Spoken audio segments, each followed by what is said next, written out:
Hello everyone. तो last lecture में हम लोगों ने पढ़ा था कि एंगल ऑफ डेविएशन क्या होता है and what will happen to reflected ray when mirror is rotated by some angle. तो ये लेक्चर में हम लोग पढ़ेंगे कुछ प्रॉपर्टीज फॉर स्फेरिकल मिरर।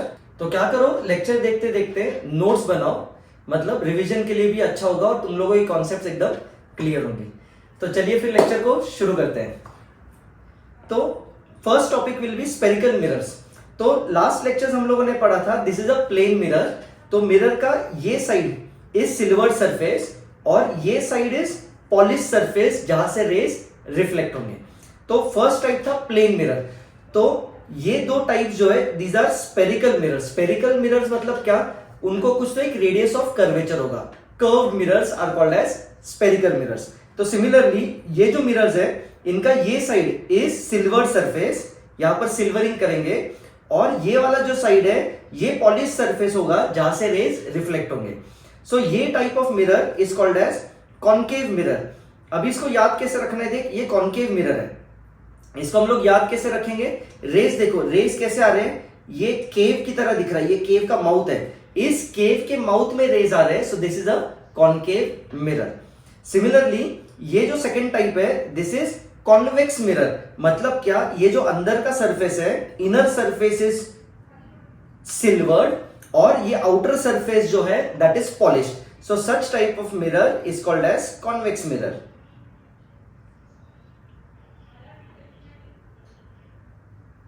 अभी कुछ इंपॉर्टेंट डेफिनेशंस देख लो।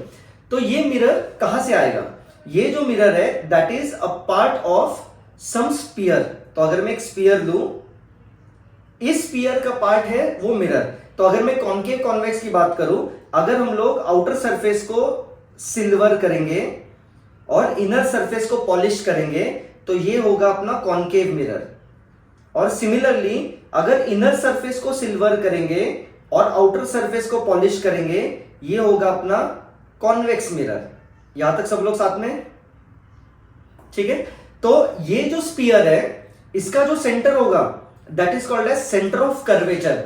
मतलब वो जो स्फेरिकल मिरर है उसका जो इमेजिनरी स्फीयर होगा, मतलब वो जो मिरर है किसी ना किसी एक स्फीयर का पार्ट होगा, उस स्फीयर का centre is called as centre of curvature, correct. और radius of this sphere is called as radius of curvature. तो रेडियस ऑफ कर्वेचर का डेफिनेशन क्या होगा, वो जो स्फेरिकल मिरर है किसी ना किसी एक स्फीयर का पार्ट होगा, उस स्फीयर का जो रेडियस होगा that is called as radius of curvature, capital R, correct. अभी अपर्चर देखो क्या है। अपर्चर मतलब यहां से अगर हम लोग इस मिरर को कट करें, यहां पर सपोज अगर इस सेक्शन को यहां पर कट कर दूं और इसको साइड में ले लूं, तो उसको मैं यहां से उठाता हूं और यहां पर हम लोग ये कर्वेचर ड्रॉ करेंगे।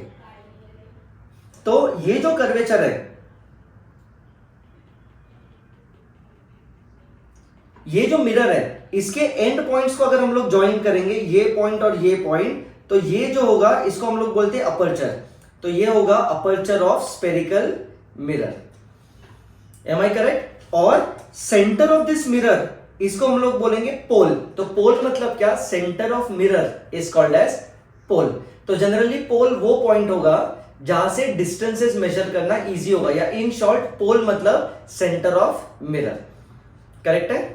नेक्स्ट सबसे इंपॉर्टेंट डेफिनेशन होगा प्रिंसिपल एक्सिस। तो प्रिंसिपल एक्सिस मतलब क्या, ये centre of curvature of this spherical mirror, this is pole, इसको पोल बोलेंगे या फिर we can also call this at vertex. Note कर लो, दिस इज पोल और वर्टेक्स। तो प्रिंसिपल एक्सिस मतलब line which is passing through centre of curvature and pole of the mirror. तो ये जो लाइन होगा इसको हम लोग बोलेंगे principal axis,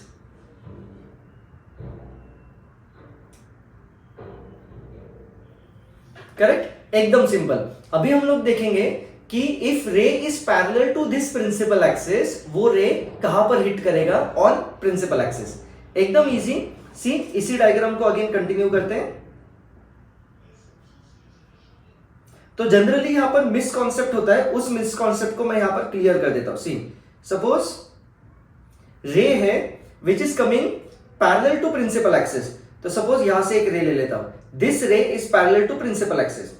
so when ray hits on the mirror, तो उसका हम लोग रिफ्लेक्टेड रे कैसे ड्रॉ करेंगे। सबसे पहले तो विल ड्रॉ नॉर्मल, और हमको पता है कि normal is line which is perpendicular to the surface, और ये प्रॉपर्टी चेक करो। तो if I draw any line from centre, if I draw any line from centre on the sphere, वो लाइन जो है वो हमेशा उस स्फीयर को परपेंडिकुलर होगी। मतलब यहां पर परपेंडिकुलर कोई भी लाइन देखो, if I draw any line from centre, that line will be perpendicular to that spherical surface. मतलब क्या, जब भी मुझे नॉर्मल ड्रॉ करना है, अगर मैं सेंटर से उस पॉइंट पे लाइन ड्रॉ करूं, that line will always be normal to the surface. एकदम इजी। तो ये हुआ अपना नॉर्मल। Am I clear? तो प्रॉपर्टीज क्या होते हैं? Angle of incidence should be equal to angle of reflection. तो this is angle of incidence, angle of reflection will be equal, तो अपना रिफ्लेक्टेड रे कुछ ऐसे आएगा। So this will be our reflected ray, और वो प्रिंसिपल एक्सिस को यहां पर कट करेगा। Same for convex mirror. तो कॉन्वेक्स मिरर के लिए कैसा होगा? देखो, ये कॉन्वेक्स मिरर यहां से लेता हूं मैं, सी ये कॉन्वेक्स मिरर, इसका सेंटर ऑफ कर्वेचर कहां पर होगा? इसका सेंटर ऑफ कर्वेचर यहां पर होगा, correct? This will be centre of curvature. So line joining centre of curvature and pole, pole is centre of that spherical mirror. तो इनको अगर मैं ज्वाइन कर लू, so this will be principal axis. अभी यहां पर कैसा होगा? देखो, ray coming parallel to principal axis, यहां पर ऑन द मिरर, ये इंसिडेंट रे होगा। वी विल ड्रॉ नॉर्मल, मतलब सेंटर से स्पीयर पर हम लोग एक लाइन ड्रॉ करेंगे, दिस विल बी नॉर्मल। तो ray will be reflected as angle of incidence equal to angle of reflection. तो ये रे यहां पर रिफ्लेक्ट करेगा ऐसे। तो ये जो रे है, this is not actually cutting the principal axis. तो हम लोग क्या करेंगे? एज यूजुअल जबरदस्ती इसको एक्सटेंड करेंगे पीछे, और ये रे यहां पर प्रिंसिपल एक्सिस को कट करेगा। तो ये जो पॉइंट है, ये इमेजिनरी पॉइंट है, वर्चुअल पॉइंट होगा, बिकॉज हम लोगों ने इस रे को जबरदस्ती पीछे की तरफ एक्सटेंड किया हुआ है। M I clear? ठीक है। तो पहले इस प्रॉपर्टी पे हम लोग कुछ एक दो प्रॉब्लम्स देख लेते हैं, और फिर हम लोग स्पेशल केस की तरफ कंटिन्यू करेंगे। तो ये लेक्चर अभी तक अगर समझ में आया होगा तो चैनल को सब्सक्राइब करना नहीं भूलना है, ठीक है? तो प्रॉब्लम देखो कैसा होगा। सी क्वेश्चन कैसा है? Find angle of incidence of ray for which it passes through the pole. और गिवन क्या है कि ये जो एमआई रे है, incident ray, that is parallel to principal axis. मतलब प्रॉब्लम में क्या गिवन है कि ये ray which is parallel to principal axis, what should be angle of incidence so that it will pass through the pole. मतलब क्या, ये angle of incidence कितना होना चाहिए? एंगल ऑफ इंसिडेंस मतलब क्या?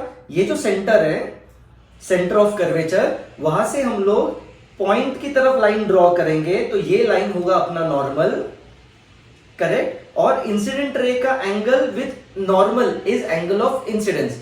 सो आफ्टर रिफ्लेक्शन, ये जो रे है दैट शुड पास थ्रू पोल। तो हमको फाइंड करना है कि ये एंगल ऑफ इंसिडेंस कितना होगा। तो हमको पता है कि एंगल ऑफ इंसिडेंस और angle of reflection are equal, तो ये भी एंगल कितना होगा? आई होगा, correct?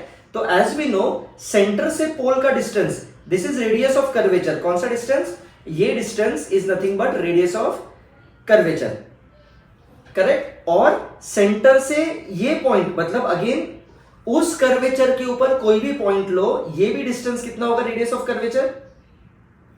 So we can say that ये एंगल, ये जो ट्राइंगल है, दिस इज आइसोसेलेस ट्राइंगल, जहां पर ये साइड और ये साइड इक्वल है, देयरफॉर ये वाले एंगल्स विल बी इक्वल। तो एक एंगल अगर आई है, तो दूसरा एंगल भी कितना होगा? यहां पर ये होगा आई। अभी देखो, ये जो रे है M I, this is parallel to C P, therefore ये जो दो एंगल्स है, देखो ये करस्पॉन्डिंग एंगल्स है। कौन से? ये वाला एंगल और ये वाला एंगल। सी, ये एंगल और ये वाला एंगल, दोनों एंगल्स कैसे? करस्पॉन्डिंग एंगल्स है, बिकॉज वो दोनों rays are parallel to each other, therefore ये दोनों एंगल्स क्या होंगे? इक्वल होंगे। So this angle is also I. So we can say that ये जो ट्राइंगल बना है, this is equilateral triangle, so each angle will be 60 degree. So if वो जो रे एम आई है, if it hits the mirror at angle of incidence 60 degree, then जो reflected ray होगा that will pass through the pole. Am I clear? एकदम easy. तो next problem check करो। Find distance C Q if incident ray parallel to principal axis. मतलब incident ray is parallel to principal axis. तो पहले हम लोग draw कर लेते हैं रिफ्लेक्टेड रे। तो सी सेंटर से हम लोग स्पेरिकल मिरर की तरफ लाइन ड्रॉ करेंगे, this will be our normal. Angle of incidence should be equal to angle of reflection. तो ये रे कुछ ऐसे जाएगा, तो ये होगा अपना reflected ray. Angle of incidence equal to angle of reflection. तो ये जो पॉइंट है this is Q and we have to find this distance C Q. Correct? तो क्वेश्चन में पूछा है डिस्टेंस सी क्यू। तो पहले फर्स्ट केस सॉल्व कर लेते और फिर देखते हैं if i is tends to zero, that means if angle of incidence is very small. तो अभी हम लोग क्या करेंगे, पहले तो Q से इस लाइन पे परपेंडिकुलर ड्रॉ करते हैं। तो ठीक से देखो यहां पर क्या कर रहा हूं मैं, तो ये परपेंडिकुलर है। तो सी ये दोनों ट्राइंगल्स, ये ट्राइंगल और एक ये ट्राइंगल, अच्छे से देखो यहां पर क्या कर रहा हूं मैं। तो इन दो ट्राइंगल्स में ये दो एंगल 90 डिग्री है। सी ये साइड इज कॉमन साइड, ये साइड दोनों का कॉमन साइड है, ठीक है। करस्पॉन्डिंग एंगल्स हम लोगों ने देखा था कि ये एंगल और ये एंगल इक्वल होगा, ठीक है। So this angle will be i, okay. तो ये जो third angle of this triangle है, ये एंगल होगा 90 माइनस आई। सिमिलरली ये वाला जो एंगल है ये भी होगा 90 minus i, correct. Therefore using ASA test of congruency, मतलब कौन से तीन एंगल सी, ASA टेस्ट, मतलब ये दोनों एंगल्स इक्वल है, ये कॉमन साइड है और ये दोनों एंगल्स इक्वल है। तो ASA टेस्ट, ये दोनों ट्रायंगल्स कैसे, कॉन्ग्रुएंट ट्रायंगल्स हैं, करेक्ट। तो ये दोनों ट्रायंगल्स कॉन्ग्रुएंट है, therefore this side of triangle और this side of triangle are equal, ठीक है। खुद से एक बार सोचो, नोट्स बनाओ और इसको अच्छे से लिखो कि why these two triangles are congruent. और वी नो दैट कि ये जो है this is radius of curvature, centre से स्फीयर के ऊपर line is radius of curvature. तो ये पूरा होगा कैपिटल आर और ये दोनों रेड वाले साइड्स इक्वल है, तो ये ईच पार्ट होगा r/2 और ये दूसरा पार्ट होगा r/2, सही है, ठीक है, हो गया। अभी सी ये जो नीचे वाला ट्रायंगल है जो हम लोग बात कर रहे हैं, ये जो नीचे वाला ट्रायंगल है ये वाला, इसमें हम लोग यूज करते हैं cos i। तो इसमें cos i will be, cos i क्या होगा देख, adjacent divided by hypotenuse, hypotenuse is x, तो यहां पर मुझे x मिलेगा r/2 cos i। therefore I can write rx equal to r/2 1 cos i is nothing but sec i। तो ये हुआ डिस्टेंस ऑफ पॉइंट जहां पर रिफ्लेक्टेड रे इंटरसेक्ट करेगा to principal axis from centre of curvature, correct. तो ये तो general formula हुआ। तो जनरली मैं बोलूंगा कि ये बाहर कर लो, लेकिन डिपेंडिंग अपॉन ऑप्शन तुमको इसको कन्वर्ट करते आना चाहिए, ठीक है। तो ये हुआ अपना जनरल फॉर्मूला। अभी देखो केस 2 में क्या दिया है, ठीक है। केस 2 में क्या दिया है, if angle of incidence is small, तो डिफरेंस है। If angle of incidence is large तो हम लोग ये वाला फॉर्मूला यूज करेंगे, दैट मींस जो x है मतलब पोजीशन ऑफ वो इंटरसेक्शन, मतलब Q depends on angle of incidence. Angle of incidence 30 degree होगा तो अलग पॉइंट आएगा, 60 डिग्री होगा तो अलग पॉइंट आएगा।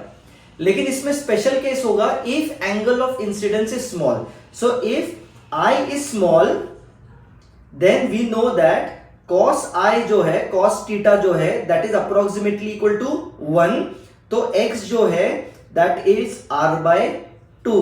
तो कुछ सुना सुना सा लग रहा है कि यहां पर, that means if i is small, angle of incidence अगर स्मॉल होगा तो वो जो पॉइंट ऑफ इंटरसेक्शन है that is radius of curvature divide by 2। मतलब irrespective of angle, if angle is small, irrespective of angle that point of intersection will always be r/2।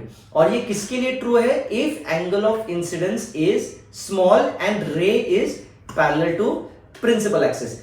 तो यहां से हम लोग एक वेरी इंपॉर्टेंट पॉइंट की तरफ आ रहे हैं, if angle of incidence is small। अभी angle of incidence small कब होगा, देखो ये जो कर्वेचर है, सी ये जो अपना स्पीयर है, ठीक से देखो ये स्पीयर है, ठीक है। जब रे, ये प्रिंसिपल एक्सिस, जब रे यहां पर हिट करेगा, यहां पर हिट करेगा, तो सी सेंटर से ये हुआ एंगल ऑफ इंसिडेंस, तो angle of incidence is large. लेकिन जैसे जैसे हम लोग पोल की तरफ मूव करेंगे, सी पोल की तरफ मूव करेंगे, तो देखो ये एंगल ऑफ इंसिडेंस कम हुआ, और अगर हम लोग पोल की तरफ और मूव करेंगे तो सी ये नॉर्मल, देखो एंगल ऑफ इंसिडेंस और छोटा हुआ है। दैट मीन्स अगर अपना ये अगेन ये एंगल ऑफ इंसिडेंस है, ठीक से देखो ये एंगल ऑफ इंसिडेंस है जो छोटा हुआ है। दैट मीन्स अगर parallel rays are very close to principal axis, तो उस केस में एंगल ऑफ इंसिडेंस छोटा होगा। और वी कैन से दैट अपना अपर्चर, वो जो मिरर है उसका अपर्चर शुड बी स्मॉल। मतलब अगर मैं इतना सा मिरर लूं तो उसी केस में if rays are parallel to principal axis, बराबर, rays are parallel to principal axis, then angle of incidence will be small. तो बुक्स में जनरली ये चीजें गिवन नहीं होती है, तो हम लोग मिसअंडरस्टूड कर लेते हैं कि कोई भी रे के लिए this principle will be true. लेकिन क्या होगा, ये जो दूर वाले रेज है, दीज आर कॉल्ड एज, ये जो दूर वाले रेज है these are called as marginal rays, marginal rays. और rays which are close to principal axis, मतलब ये वाला ray, this is called as paraxial rays, paraxial rays. तो पैरेक्शियल रेज का डेफिनेशन क्या होगा, rays which are very close to principal axis such that angle of incidence is very small. So if angle of incidence is very small या फिर aperture of the mirror is very small, then ray which are parallel to principal axis will pass through a fixed point, will pass through a fixed point जिसका distance from C will be r by 2। तो paraxial raise के लिए कोई भी paraxial rays लो, angle of incidence will be small, they will pass through a fixed point जिसका distance centre of curvature से will always be r/2। Such point is called as focus. Am I clear? तो ये था focus का definition, ठीक है। तो ये जो फोकस है इसका distance from pole is called as focal length. तो फोकस को हम लोग कैपिटल F से डिफाइन करते हैं, और distance of that focus from pole is called as focal length. Correct है? तो फोकस जो पॉइंट है that is parallel rays to principal axis. और कैसे वाले parallel rays? Paraxial rays which are parallel to principal axis after reflecting from the mirror pass through a fixed point, that fixed point is called as focus.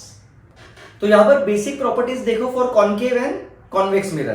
तो concave mirror के लिए centre of curvature यहां पर होगा, यहां पर होगा centre of curvature.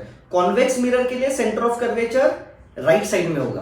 Correct? सो सी रे पैरेलल टू प्रिंसिपल एक्सिस। अभी यहां पर हम लोग क्या कर रहे हैं, अभी अंडरस्टूड है, if it is not given तो अंडरस्टूड है कि रेज जो होंगे वो पैरेक्शियल रेज है, और जो मिरर गिवन है वो कैसा मिरर है जिसका aperture is very small. So rays which are parallel to principal axis will pass through a fixed point which is at distance half, correct, of radius. तो such point is called as focus. तो कोई भी अगर तुम लोग parallel ray लोगे will always pass through this focus because ये rays कैसे पैरेक्शियल रेज है। और सिमिलरली यहां पर चेक करो कॉन्वेक्स के लिए, rays which are parallel to principal axis must pass through a point which is at fixed distance at r/2 from center of curvature. Such point is called as focus. अभी इसका diagram कैसे आएगा देख। अभी ये जो रिफ्लेक्टेड रे होंगे वो कुछ ऐसे जाएंगे यहां पर। तो मैं क्या करता हूं, सी ये हो गए अपने रिफ्लेक्टेड रे, और उनको अगर मैं पीछे एक्सटेंड करूं तो ये reflected ray must pass through that fixed point focus. Correct है? तो as you can see concave mirror में rays are actually intersecting on that principal axis.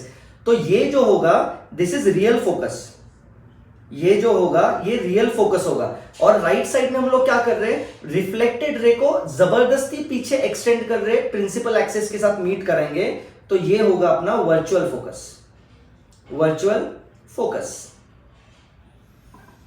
Correct है? ठीक है। अभी साइन कन्वेंशन चेक करो। ये जो पोल है, पोल के राइट साइड में सी पोल के राइट साइड में जो भी डिस्टेंस हम लोग लेंगे दैट विल बी पॉजिटिव, और पोल के लेफ्ट साइड में जो भी डिस्टेंस हम लोग लेंगे दैट विल बी नेगेटिव। बराबर, इसके वेरिएशंस में तुमको बाद में एक्सप्लेन करूंगा। तो याद रखो साइन कन्वेंशन, पोल को अज्यूम करो 0,0, पोल के राइट साइड में जो भी होगा that is positive distance, left side में जो भी होगा दैट इज नेगेटिव डिस्टेंस। तो कॉन्केव मिरर में चेक करो, ये जो फोकस है पोल के लेफ्ट साइड में, बराबर, तो ये distance is nothing but focal length. बराबर, ये तो फोकल लेंथ का डेफिनेशन था। फोकल लेंथ मतलब distance between focus and pole. तो ये जो डिस्टेंस है, फोकस कहां पर है, पोल के लेफ्ट साइड में है, तो कॉन्केव मिरर में we take focus as negative. मतलब क्या, अगर प्रॉब्लम में गिवन है कि focal length of the mirror is 10 centimetre, so while writing data हम लोग कॉन्केव मिरर के लिए लिखेंगे f equal to -10 centimetre. Minus sign सिर्फ मुझे इतना बताएगा कि जो फोकस है that is left side of the pole. Similarly यहां पर जो फोकस है that is to the right side of the pole, तो यहां पर focal length we will take positive. तो कॉन्वेक्स के केस में फोकल लेंथ का डेटा हम लोग लिखेंगे +10 सेंटीमीटर, करेक्ट। और पोल के ऊपर जो भी होगा दैट इज पॉजिटिव, मतलब अपना सेम कार्टेशियन सिस्टम की तरह, नीचे जो होगा दैट इज नेगेटिव। मतलब ऊपर नीचे मतलब जब हाइट मेजर करेंगे, सपोज ऑब्जेक्ट जो है वो प्रिंसिपल एक्सिस के ऊपर है तो उसका height we will take positive, और ऑब्जेक्ट अगर प्रिंसिपल एक्सिस के नीचे होगा तो that height we will take negative. Am I clear? I hope सबको ये लेक्चर एकदम अच्छे से क्लियर हुआ होगा। नेक्स्ट लेक्चर में we will see how to draw image for spherical mirrors. जाने के पहले चैनल को सब्सक्राइब करो और अपने फ्रेंड्स के साथ शेयर करो, मतलब मुझे ऐसे ही वीडियोस बनाने के लिए मोटिवेशन मिलता रहेगा। सी यू इन नेक्स्ट क्लास।